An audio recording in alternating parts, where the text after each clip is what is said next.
भाई मेरे को भी यकीन नहीं हो रहा कि आज मेरे हाथ में जो दो स्मार्टफोन्स है ना, इनके अंदर एक तो इतनी बड़ी बैटरी आती है, साथ ही में भरपूर लेवल की परफॉर्मेंस मिलती है। अब आप लोगों को पता होगा भाई आजकल का जो दौर है वो थोड़ा सा से गेमर लोगों का हो गया है, थोड़ा सा जिनको परफॉर्मेंस लवर्स है उनके लिए आजकल फोन्स बनने लगे हैं। तो ऐसे दो फोन अभी रिसेंटली लॉन्च हुए हैं, एक हुआ हमारा iQOO की तरफ से जो कि है Neo 10 और दूसरा हुआ है Realme की तरफ से GT 7। दोनों ही स्मार्टफोन धमाकेदार परफॉर्मेंस लेकर आते हैं अपने साथ ही में 7000 mAh की बैटरी लेकर आते हैं। बट भाई एक्चुअली में कौन सा फोन ज्यादा वैल्यू आप लोगों को प्रोवाइड करेगा, अगर वो कंफ्यूजन आप लोगों के दिमाग में है तो भाई ये वाली वीडियो आप लोगों के लिए परफेक्ट होगी। आज हम लोग इन्हीं दोनों स्मार्टफोन का कंपैरिजन करने जा रहे हैं, अंदर घुसने वाले फोन के, और आपको बताने वाले कौन सा फोन लेना चाहिए इन दोनों में से। आप तुम्हारे भाई ने भाई ये दोनों ही फोन का जुगाड़ लगा लिया था, अच्छे से हमने टेस्टिंग वेस्टिंग भी कर लिया पिछले एक हफ्ते के अंदर। और प्लस एक चीज आपको और बता दूं कि भाई हम लोग ऐसी तगड़ी वाली और तबाही वीडियोस बनाते रहते हैं। तो अगर आप लोग भाई पहली बार चैनल को बना रहे हो तो डेफिनेटली सब्सक्राइब करो चैनल को, क्योंकि भाई बहुत ज्यादा इंपॉर्टेंट है और 8 लाख की फैमिली जल्दी कंप्लीट करते हैं। तो देखो यार स्टार्ट करेंगे। सबसे पहली चीज वो है भाई हमारे फोन्स के डब्बों के साथ। दोनों ही फोन्स के बॉक्सेस जो है बिल्कुल खाते पीते घर से आते हैं, कोई इशू नहीं है। आपको बॉक्सेस के अंदर भाई भरपूर सामान मिल जाता है। दोनों ही बॉक्सेस के अंदर आपको टीपू कवर मिलता है। बट यहाँ पे Realme का जो कवर है वो थोड़ा सा एडवांस है, क्योंकि उसके अंदर आप लोगों को ऐसे पीलापन होने की संभावना कम है, क्योंकि वो ब्लैक है। और साथ ही में दोनों के साथ आपको चार्जर मिलता है बॉक्स में, जो कि 120 वॉट्स का है, जो कि फोन को फास्ट चार्ज करेगा। अब मैंने आपको स्टार्टिंग में बताया ना फोन की भाई बैटरी बहुत बढ़िया 7000 mAh की, तो भाई एक फास्ट चार्जर होना बहुत अनिवार्य होता है। बॉक्स की सामग्री को साइड रखते हैं, हम निकालते हैं अपने दोनों ही स्मार्टफोन। ये रहा भाई Realme का GT 7 और ये रहा iQOO Neo 10। अब देखो यार सबसे पहली चीज जो आप लोगों के दिमाग में आ सकती है वो है भाई एक्चुअल प्राइसिंग में कितना फर्क है। तो अगर आप लोग देखो तो यहाँ पे GT 7 जो है वो लॉन्च तो वैसे 40,000 रुपए का हुआ है, लेकिन आप लोगों को डिस्काउंट लगाने के बाद ये लगभग स्मार्टफोन पड़ जाता है 35,000 रुपीज का। वहीं पे iQOO Neo 10 का जो बेस वेरिएंट है वो लॉन्च तो हुआ है आपका 32,000 का, बट डिस्काउंट लगाने के बाद ये 30,000 का मिल जाता है। लेकिन अगर आप लोग iQOO का बेस वेरिएंट लेते हो तो आपको उसके अंदर भाई UFS 3.1 की स्टोरेज मिलती है, जबकि अगर आप लोग Realme GT 7 का बेस वेरिएंट लेते हो आपको वहां पे UFS 4.0 की स्टोरेज मिलती है। तो ये एक मेजर अंतर है जिस पे आप लोग को ध्यान रखना है फोन लेने से पहले, क्योंकि ये कहीं ना कहीं भाई लॉन्ग टर्म के अंदर आपको आगे चल के ऐसे एडवांटेज दे देगा Realme GT 7 का 4.0 वाली स्टोरेज।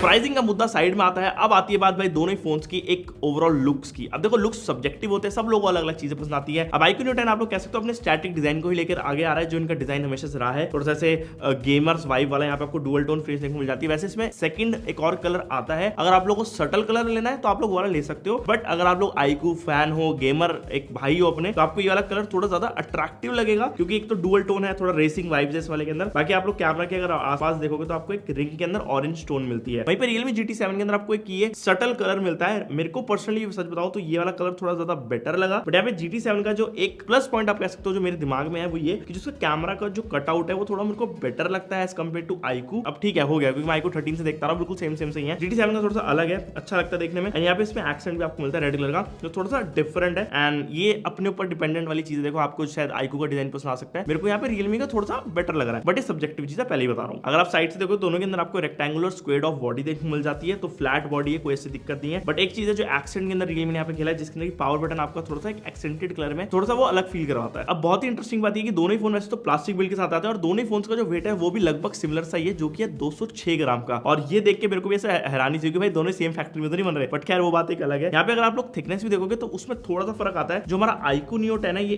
8.1 mm की थिकनेस देता है, वहीं पे बात जो Realme है वो 8.3 mm की थिकनेस देता है, तो 0.2 mm आपको Realme थोड़ा सा लगेगा, बट ओवरऑल हाथ में उठाने के बाद इतना बड़ा फील नहीं आएगा। कहीं ना कहीं जो वेट डिस्ट्रीब्यूशन है ना दोनों फोन्स के अंदर वो आपको बेटर लगेगा यहाँ पे Realme में। iQOO का वेट डिस्ट्रीब्यूशन थोड़ा सा अलग फील करवाता है, Realme का थोड़ा डिफरेंट फील कराता है। अब ये चीज है जब तक आप लोग खुद होल्ड नहीं करोगे मैं एक्सप्लेन नहीं कर सकता, क्योंकि वो चीज बहुत अलग आपको साउंड करेगी जो मैं बता रहा हूँ। और यहाँ पे ये जब आप लोग हाथ में उठाने के बाद इनको ऐसे देखोगे साइड बाय साइड जब भी पता चलेगा। और जहां तक बटन प्लेसमेंट्स की बात है, दोनों में सिमिलर जगह पे आपको बटन मिल जाते हैं। ऊपर की साइड में अगर आप देखोगे तो आपको दोनों के अंदर ही आयरन ब्लास्टर मिल जाता है, सेकेंडरी नॉइस कैंसलेशन माइक्रोफोन मिल जाता है। लेफ्ट साइड दोनों ही फोन्स के अंदर बिल्कुल प्लेन है, और बॉटम साइड अगर आप देखो तो आपको टाइप सी वाला पोर्ट मिल जाता है। सिम ट्रे भी इवन नीचे, ये दोनों के अंदर आपको माइक भी नीचे देखने को मिल जाता है, और हमारे स्पीकर ग्रिल भी बिल्कुल सिमिलर पोजीशन के ऊपर ही है नीचे की साइड में। तो ये फोन दोनों आप लोगों को भाई भाई लगेंगे, दोनों फोन के अंदर सिमिलर सी चीजें दिख रही है। अब डिजाइन को देख के आपके दिमाग में कोई ना कोई फोन तो बैठ ही गया होगा कौन सा लेना है, बट अब लेके चलता हूं आप लोगों को दोनों फोन्स की डिस्प्ले की तरफ, क्योंकि दोनों के अंदर बहुत सिमिलैरिटीज है। 6.7 इंच का 1.5 के रेजोल्यूशन वाला AMOLED 120 हर्ट्ज का पैनल मिलता है, और दोनों के अंदर बिल्कुल सेम सा है। लेकिन यहाँ पे अगर आप लोग iQOO Neo 10 देखते हो तो इसके अंदर आपको अप टू 144 हर्ट्ज का भी ऑप्शन मिलता है। तो स्पेसिफिक कुछ गेम्स हैं उसके अंदर ये 144 हर्ट्ज चलेगा, अदरवाइज तो दोनों फोन 120 हर्ट्ज पे बिल्कुल स्मूथ चलते हैं। अब यहाँ पे डिस्प्ले के अंदर एक चीज आप लोगों को नोटिस करनी है, ये कि जो बेजल साइज है वो लगभग दोनों ही फोन के अंदर सिमिलर है, और दोनों ही फोन के अंदर जो आपका कैमरा कटआउट है वो भी लगभग सिमिलर है, कुछ ऐसा फर्क नहीं है। इवन अगर आप लोग चिन्ह भी देखोगे वो भी बिल्कुल सेम ही है। दोनों ही फोन के अंदर आपको ऑप्टिकल फिंगरप्रिंट सेंसर देखने को मिलता है, और लगभग दोनों सिमिलर से ही काम करते हैं। अब यहाँ पे एक चीज है जो आप लोग को डिफरेंशिएशन देगी, और वो है डिस्प्ले के अंदर थोड़े से कलर्स की ट्यूनिंग। यहाँ पे जो Realme का कलर है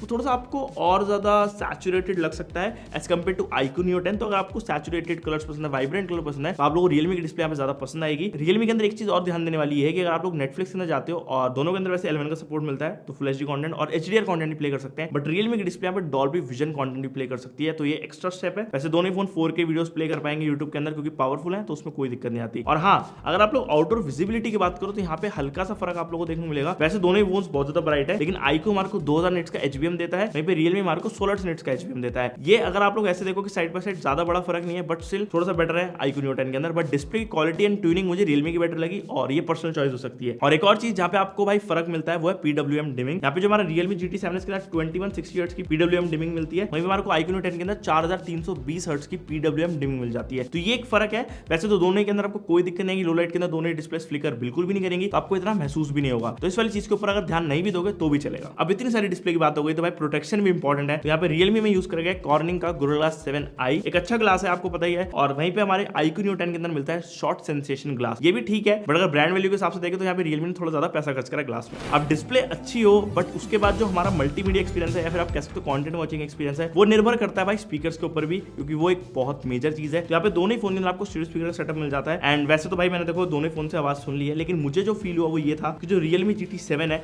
उसके स्पीकर थोड़े बेटर साउंड करते हैं, थोड़े ज्यादा फुल साउंड करते हैं, वहीं पे iQOO के थोड़े फ्लैट साउंड करते हैं। इस चीज का हम लोग आपको ना एग्जांपल देके भी समझा सकते, जब तक आप लोग इन दोनों को खुद नहीं सुनोगे जब तक आपको समझ नहीं आएगा। लेकिन स्टिल मैं एक एग्जांपल तो दे ही सकता हूं, तो एक बार ये देखो।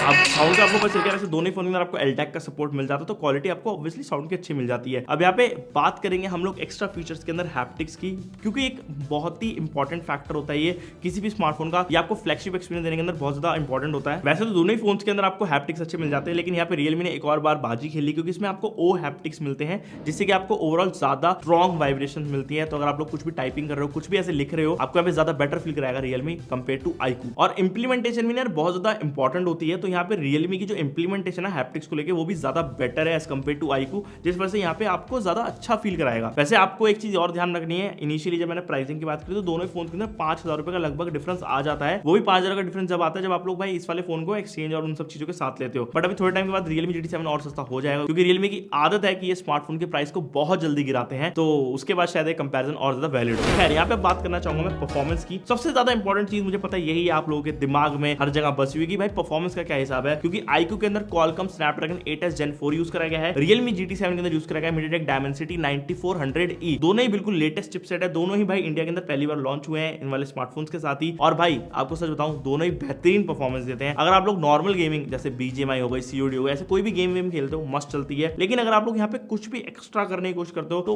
उसके ऊपर ना आप डिपेंडेंट होता है कि आपका चिप कौन सा है। जैसे MediaTek का जो चिप है वो थोड़ा डिफरेंट बिहेव करता है, वहीं पे Snapdragon का जो चिप है वो डिफरेंट बिहेव करता है, क्योंकि यहाँ पे दोनों की ना आपके ऑप्टिमाइजेशन डिफरेंट है गेम्स के साथ। काफी लोग ऐसे जो भाई एमुलेटर चलाते हैं गेम्स के अंदर, काफी लोग ऐसे जो भाई वदरिंग वेव्स खेलते हैं, बट मैंने देखा है कि यार इतने लोग हैं नहीं जो जेंशिन इंपैक्ट और वदरिंग वेव्स खेले। ज्यादातर लोग भाई COD और BGMI तक ही सीमित है, उनको उसमें ही मजा आता है। तो BGMI COD की बात करें, दोनों फोन के अंदर आपको 120 FPS का ऑप्शन मिल जाता है आउट ऑफ द बॉक्स। यहाँ पे दोनों ही फोन की आपको गेमिंग के अंदर कोई दिक्कत नहीं आएगी। 100 FPS दोनों ही फोन चिपक के देते हैं, इवन दो 120 FPS क्लेम्ड है, बट 100 FPS आराम से आते हैं जब आप लोग लंबे समय तक गेमिंग कराओ। और ये चीज हमने खुद टेस्ट करी और दोनों ही फोन की वीडियो हमने अपने सेकंड चैनल के ऊपर डाल दी है, ताकि आप लोगों को पता चल जाए कि भाई इनकी एक्चुअल गेमिंग परफॉर्मेंस कैसी है, तो जाके देख लेना। और अगर सिंथेटिक बेंचमार्क्स को अगर हम लोग ध्यान दें तो दोनों फोन के लगभग सिमिलर है, हल्का फुल्का मल्टी कोर स्कोर में फर्क आ जाता है। और यहाँ पे GPU का एक आप लोग अगर देखोगे ना एडवांटेज कहीं ना कहीं हमारे को ऑन पेपर और ऐसे ऑन जब हम स्कोर्स निकाल रहे हैं तो GT7 के अंदर आ रहा है, बट ये डिपेंडेंट होती है देखो यार बहुत सारी चीजों के ऊपर कि आपका जो प्रोसेसर है वो किस ऐप के साथ कितना कंपैटिबल है, किस गेम के साथ कितना कंपैटिबल, उसके ग्राफिक्स हो गए, उसकी चीजें हो गई। तो वो एक बार आप लोग देख लेना कि आपको MediaTek की तरफ जाना है फिर Snapdragon की तरफ। Snapdragon के अंदर थोड़ी ज्यादा वेरायटी मिल जाती है आप लोग, और आप लोग डिफरेंट गेम्स खेलना चाहो तो ये एक फैक्टर है, क्योंकि अब गेमिंग स्मार्टफोन है तो ये वाली बात करनी भी जरूरी है। अब इसी के चलते भाई हीटिंग एक बहुत बड़ा फैक्टर होता है कि भाई दोनों फोन्स के अंदर किस तरीके से हीट मैनेज करी जाती है। गेमिंग फोन्स हैं तो उस तरीके से बताऊंगा, iQOO Neo 10 के अंदर हमारे को 7000 mm² का वेपर कूलिंग चेंबर मिलता है, वहीं पे हमारे Realme के अंदर 7700 mm² का वेपर कूलिंग चेंबर मिलता है। एंड Realme के अंदर एक और आपको बेनिफिशियल चीज मिलती है वो ये कि इसको जो बैक पैनल है ग्राफीन से बना हुआ है, iSense ग्राफीन ये लोग कहते हैं, इस कलर का वैसा नाम है, और ये इस वजह से ना थोड़ी ज्यादा बेटर तरीके से हीट को डिसिपेट कर पाता है और हीट को ऐसे ट्रैवल नहीं नहीं होने देता और साथ ही वेपर कूलिंग चैम्बर हीट को मैनेज करके रखता है। तो हमने जो अपनी टेस्टिंग में नोटिस करा वो ये था कि जो iQOO है वो थोड़ा सा हायर टेम्परेचर पे चल रहा था, वहीं पे Realme थोड़ा सा लोअर टेम्परेचर पे चल रहा था। ज्यादा बड़ा फर्क नहीं था दोनों के अंदर, 1-2 डिग्री सेल्सियस का फर्क था, बट स्टिल यहाँ पे हल्का सा फर्क आया जिस वजह से Realme थोड़ा सा यहाँ पे विनर आप लोग कह सकते हो। और दोनों फोन के अंदर लंबे समय तक गेमिंग के हमने यही चीज नोटिस करी कि जो Realme था वो ज्यादा बेटर परफॉर्मेंस कर रहा था हीटिंग को लेकर। वैसे दोनों फोन के अंदर आपको डिफरेंट वेरिएंट्स मिल जाते हैं स्टोरेज को लेके और साथ ही में रैम को लेके। 8GB रैम से स्टार्ट हो जाता है हमारा iQOO, वहीं पे हमारा Realme थोड़ा डिफरेंट रैम वेरिएंट से स्टार्ट होता है। एक चीज और आप लोग ध्यान देंगे, दोनों फोन में LPDDR 5X रैम मिल जाएगी, तो लेटेस्ट रैम है और साथ ही में UFS 4.0 की स्टोरेज आती है Realme के अंदर। वहीं पे आपको अगर iQOO का बेस वेरिएंट लेते हो तो 3.1 मिलता है, जैसे मैं आपको स्टार्टिंग में बताया था। आपको इस वाले फोन का हायर वेरिएंट लेना पड़ेगा अगर आपको इसके अंदर एक बेटर स्टोरेज चाहिए। देखो जब आप लोग 35-40 हजार किसी फोन पे खर्च करो तो आपको परफॉर्मेंस हो गया, डिजाइन हो गया, डिस्प्ले हो गया, सब मेन फैक्टर्स रहते हैं, बट एक और मेन फैक्टर होता है वो है कैमरास। मैंने आज के टाइम में बहुत ऐसे लोग देख लिए जो कैमरास के ऊपर स्पेसिफिक रहते हैं, मेरे को कैमरास अच्छे चाहिए, फोन के अंदर बुरे कैमरास नहीं चाहिए। तो दोनों ही फोन को आप लोग देखते हो साइड बाय साइड, दोनों का जो कैमरा मॉड्यूल है वैसे तो बड़ा है लेकिन कैमरा की स्पेसिफिकेशन डिफरेंट आपको मिलती है। Realme के अंदर आपको 50 मेगापिक्सल का मेन सेंसर मिलता है, 50 मेगापिक्सल टेलीफोटो मिलता है और 8 मेगापिक्सल का अल्ट्रा वाइड मिलता है। तो ट्रिपल कैमरा सेटअप है जो कि काफी कारगर है। वहीं पे iQOO के अंदर भाई यहाँ पे 2 ही कैमरा सेटअप दिए गए हैं, दिखने में तो यहाँ पे 4-4 लेंगे बट एक्चुअली में 2 ही कैमराज है। 50 मेगापिक्सल का मेन और 8 मेगापिक्सल का अल्ट्रा वाइड इसमें दिया गया है। और अगर राइट साइड देखो तो सिर्फ फ्लैश मिलता है और ऊपर की साइड में क्या है फेक लेंसेज का इंतजाम हो रखा है फोन के अंदर। तो अब बात आती है भाई एक्चुअल कह सकते हो कैमरा क्वालिटी की। तो देखो वेरिएशन की बात करें लेंसेज के अंदर तो आपको ऑब्वियसली Realme में बेटर मिलती है और कैमरा के अंदर मुझे सरप्राइजिंगली बहुत ही ज्यादा डिफरेंट रिजल्ट्स मिले और उसका मेन रीजन ये था कि जो iQOO का एल्गोरिथम Vivo से चुराया हुआ है, जिस वजह से उसकी जो फोटोज है बहुत बेटर आ रही है as compare to Realme। Even तो हमारे को Realme के अंदर कैमरा लेंसेज का ऑप्शन मिलता है लेकिन जो ओवरऑल फोटो क्वालिटी है वो तो यार iQOO की ही बेटर है। चाहे आप लोग नॉर्मल स्किन टोन्स देख लो, आप लोग डायनेमिक रेंज देख लो, आप लोग शैडो स्किन डिटेल की बात कर लो, हर एक चीज iQOO की बेटर है। बट यहाँ पे कुछ ऐसी चीजें Realme के अंदर जो बेटर है, जैसे कि वीडियो सेक्शन के अंदर आपको 4K 120 FPS का ऑप्शन मिल जाता है, जिससे कि आप लोग वीडियो को रिकॉर्ड करने के बाद और ज्यादा स्लो मोशन में डाल सकते हो। साथ ही में आपको डॉल्बी विजन का सपोर्ट मिलता है Realme में, तो काइंड ऑफ वीडियो सेक्शन में हल्का फुल्का बेटर है। बट स्टिल यार डॉल्बी विजन कितने ही लोग हैं जो रिकॉर्ड करते होंगे, मेरे हिसाब से यहाँ पे लॉग वीडियो रिकॉर्डिंग का सपोर्ट देना चाहिए था तो ज्यादा बेटर होता है। खैर मैं ज्यादा ही एक्सपेक्ट करने लग जाता हूँ एक बार ब्रांड से, ये अलग ही चीज है मेरी। खैर यहाँ पे आप लोग बता रहे कमेंट सेक्शन के अंदर आपको किसका कैमरा पसंद है। मुझे पता है आप लोग बोलोगे iQOO कैमरा अच्छा है बट उसके अंदर लेंसेज की कमी है, अगर टेलीफोटो अल्ट्रा वाइड और बढ़िया होता तो मजा आ जाता। दोनों ही फोन के अंदर आपको 5G का सपोर्ट मिलता है, दोनों ही आराम से भाई 5G सपोर्ट करते हैं, चाहे आप लोग इंडोर हो आउटडोर हो, बढ़िया तरीके से सिग्नल रहते हैं, कोई इशू नहीं आता। अब लेकिन सबसे ज्यादा इंपॉर्टेंट चीज वो है बैटरी। दोनों ही फोन के अंदर 7000 mAh की हमारे को बैटरी देखने को मिलती है। अब मानो या ना मानो, मुझे पर्सनली पहले फील हुआ था कि GT7 और इन दोनों का जो स्क्रीन ऑन टाइम बिल्कुल सिमिलर आएगा, बट ऐसा नहीं हुआ। यहाँ पे जो हमारा Realme GT7 है उसका स्क्रीन ऑन टाइम आपको 7-7.5 घंटे का मिला, जबकि भाई Neo 10 के अंदर कुछ लोगों को भाई 10-11 घंटे 13 घंटे तक का SOT मिल रहा है, बट हमारी टेस्टिंग के अंदर हमारे को 9 घंटे 10 घंटे का मिल गया। तो 7000 mAh की बैटरी कहीं ना कहीं कारगर तो है। देखो यार अगर आप लोग दोनों ही फोन उठाओगे आपको बैटरी की इतनी बड़ी टेंशन नहीं होगी। प्लस पॉइंट iQOO के अंदर ये आता है कि इसके साथ आपको GAN चार्जर मिलता है, तो आप लोग अपनी मैकबुक्स हो गई, आईपैड्स हो गए, उनको भी चार्ज कर सकते हो। तो ये काइंड ऑफ एक एडिशनल पार्ट है। बट 120 वॉट्स आपको दोनों ही फोन मिल जाता है और दोनों ही फोन के अंदर वायरलेस चार्जिंग का सपोर्ट नहीं है। स्टार्टिंग के अंदर मैंने एक चीज आप लोगों को बताना भूल गया था और वो था भाई IP रेटिंग। दोनों ही फोन के अंदर IP रेटिंग आती है। iQOO हमारे को देता है IP65 की रेटिंग और Realme के अंदर थोड़ी सुपीरियर IP रेटिंग है जो कि 69 की, तो हल्का फुल्का ये ज्यादा सस्टेन कर सकेगा वाटर को, तो ये भी एक चीज है। अब देखो मैं लास्टली बात करना चाहूंगा सॉफ्टवेयर की, एक बहुत ही मेजर पार्ट होता है मेरे हिसाब से। अब पर्सनली देखोगे ना दोनों को साइड बाय साइड, iQOO के अंदर चल रहा है FunTouch OS, एक बहुत ही ज्यादा डेवलप्ड सॉफ्टवेयर है, बहुत मैच्योर हो गया है पिछले जनरेशन से अपने, और अभी इस टाइम पर Realme के अंदर चल रहा है ऑब्वियसली Realme UI 6। तो यहाँ पे दोनों ही सॉफ्टवेयर से जब आप लोग साइड बाय साइड देखते हो तो कहीं ना कहीं Realme UI ज्यादा बेटर निकल कर आता है, थोड़ा मटेरियलिस्टिक UI थीम हो गई, साथ ही में जो क्लीननेस हो गई आपको Realme में मिलती है, ब्लोटवेयर्स भी नहीं आते, हॉट टैप्स हॉट गेम जैसी कोई भी सपोर्ट नहीं है, तो ये चीजें आपको Realme में बेटर मिल जाती है। ओवरऑल ज्यादा मैच्योर्ड लगता है सॉफ्टवेयर, जैसे कि लॉक स्क्रीन के अंदर आप लोग कस्टमाइजेशन देख लो Realme के अंदर बेटर मिल जाती है, ओवरऑल टॉगल्स देख लो आपको Realme के अंदर बेटर मिलते हैं। तो मैं ये बोलना चाहूंगा अगर आपका सॉफ्टवेयर को लेकर बहुत ज्यादा ऐसे डिसीजन बनता है किसी चीज को लेकर तो Realme यहाँ पे आपको ज्यादा बेटर सॉफ्टवेयर प्रोवाइड कर रहा है, इनके अपडेट्स भी टाइमली आ जाते हैं। प्लस यहाँ पे अगर आप देखो तो दोनों ही फोन के अंदर AI मिलता है, बट कहीं ना कहीं Realme का AI थोड़ा सा बेटर है एज कम्पेयर टू iQOO। मैं आप लोगों को ना सच्ची बता रहा हूँ, अगर आप लोग इन दोनों ही फोन में से कोई सा भी फोन उठाओगे ना as a performance centric device, आपको दोनों ही फोन की एक अच्छी परफॉर्मेंस निकल कर आएगी। बस वो ये देख लेना कि आप लोगों को भाई एमुलेटर्स वाली गेम चलानी है, आप लोगों को नॉर्मल गेम चलानी है, क्योंकि फिर ड्राइवर्स डिपेंड होते हैं और फिर स्नैपड्रैगन के ड्राइवर्स अलग चलते हैं, मीडियाटेक के ड्राइवर्स अलग चलते हैं। एमुलेशन मैंने जितना देखा है स्नैपड्रैगन जो प्रोसेसर है ज्यादा अच्छे से ड्राइवर को मेंटेन कर पाते हैं। तो ये एक मेरा ओवरऑल भाई आप इसको वीडियो का कंक्लूजन रहेगा। सच बता दो iQOO Neo 10 अच्छा लगा क्योंकि जिस प्राइस पे वो आ रहा है और जो चीजें वो दे रहा है बड़ी अच्छी हैं, बट Realme GT7 एक ओवरऑल बेटर फोन है। अगर आप सॉफ्टवेयर को देखो, आप लोग डिस्प्ले को देखो, अगर आप लोग ओवरऑल अगर कैमरा को छोड़ दो बाकी चीजों के अंदर Realme ज्यादा बेटर डिवाइस है। आप लोग 5000 रुपए एक्स्ट्रा दे सकते हो या फिर थोड़े दिन रुक सकते हो, Realme का जब प्राइस कम होगा जब ले सकते हो। तो ये थी यार हमारी कुछ वीडियो इन दोनों स्मार्टफोन के बारे में, आप लोग बता सकते हो और हम लोग आगे चल के कैसे और ज्यादा अपनी डिटेल्स एंड रिसर्च को बढ़ाएं और तगड़ा करें। और अगर आपको ये वाली वीडियो पसंद आएगी तो आप लोग डेफिनेटली लाइक कर सकते हो, चैनल को सब्सक्राइब कर सकते हो और मैं आपसे मिलता हूँ नेक्स्ट वाली वीडियो के अंदर। Okay guys, bye bye.